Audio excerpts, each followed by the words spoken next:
अस्सलाम वालेकुम स्टूडेंट्स। आज हम सॉल्व करेंगे इनोवेट इंडस्ट्रीज़ का मंथली प्रॉब्लम। सबसे पहले हम इसको पढ़ लेते हैं और इसमें जो गिवन डाटा है वो तमाम एक्सट्रैक्ट कर लेते हैं।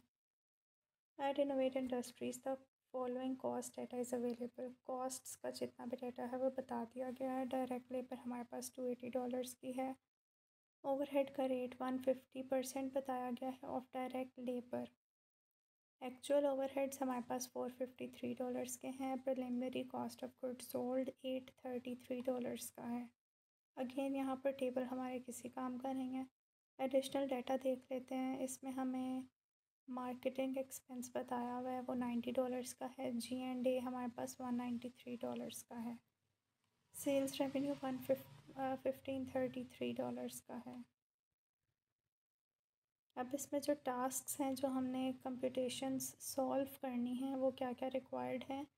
Compute the total overhead applied कि जितना ओवरहेड लगाना है वो निकालना है। Determine the overhead variance under या ओवर अप्लाइड बताना है क्या है। Prepare and adjusted cost of goods sold statement, एक एडजस्टेड COGS बनानी है, इनकम स्टेटमेंट बनानी है और जर्नल एंट्री पास करनी है। अब चलते हैं सोल्यूशन की तरफ। This is the solution innovate industries का। सबसे पहले यहाँ पर हमने गिवन डाटा सारा लिखा है कि क्या क्या चीज़ें सवाल में गिवन थी। डायरेक्ट लेबर थी $280, प्री डिटर्मिन्ड रेट था $150 of direct labour. Actual overhead बताया गया है $453 का। Preliminary COGS $833, marketing expense $90, G&A expense $193, sales revenue $1533।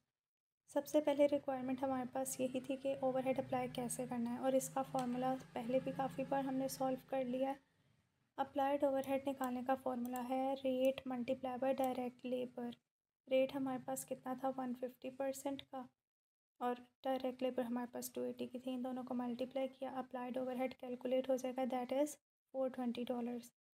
Requirement भी हमारे पास क्या थी, determine the overhead variance under और ओवर अप्लाइड।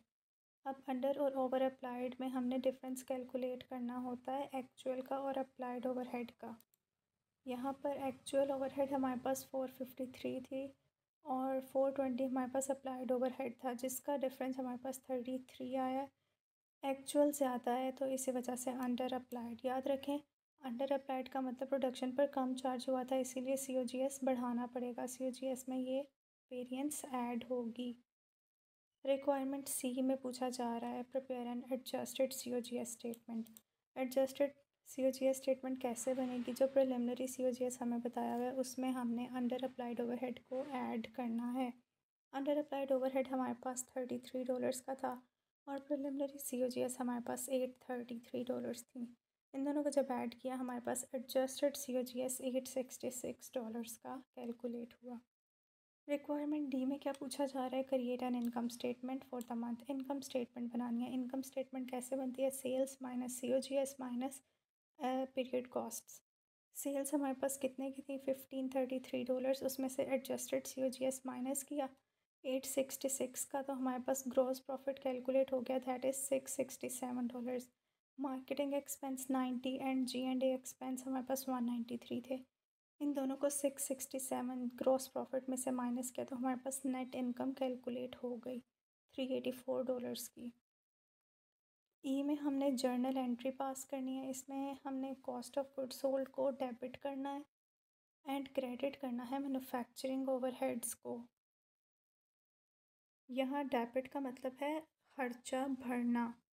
जब हमने देखा कि एक्चुअल ओवरहेड ज़्यादा निकला है, इसका मतलब हमारा कॉस्ट ऑफ गुड्स सोल्ड कम नज़र आ रहा है। जैसा कि हमने देखा पहले इन्होंने प्रिलिमिनरी COGS जो बताया हुआ था क्वेश्चन में, दैट वाज $833, लेकिन जब हमने उसमें अंडर अप्लाइड ओवरहेड को ऐड किया, जो एक्चुअल COGS हमें मिला वो $866 का था।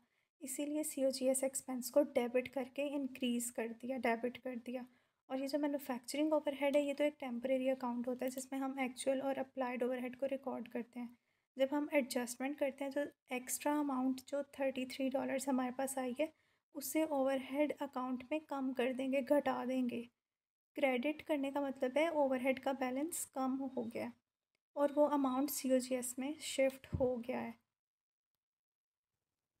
लास्ट में मैं आपको एक क्विक रिकैप बता देती हूँ, ओवरव्यू दे देती हूँ कि हमने कौन कौन से फार्मूलाज यूज़ किए। एक ही स्टेटमेंट में तमाम फार्मूलाज बताऊँगी। सबसे पहले हमने ओवरहेड अप्लाइड कैलकुलेट किया, जिसमें हमने फार्मूला यूज़ किया rate multiply by direct labour.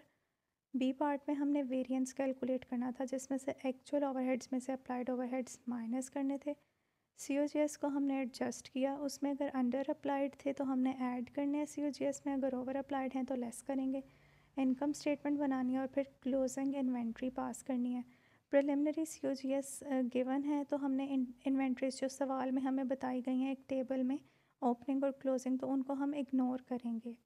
I hope कि तमाम फार्मूलाज आपको समझ में आए होंगे। अब कमेंट्स में बताएं कि अंडर अप्लाइड ओवरहेड्स को ऐड क्यों करते हैं। वीडियो को लाइक और चैनल को सब्सक्राइब ज़रूर करें। Thank you.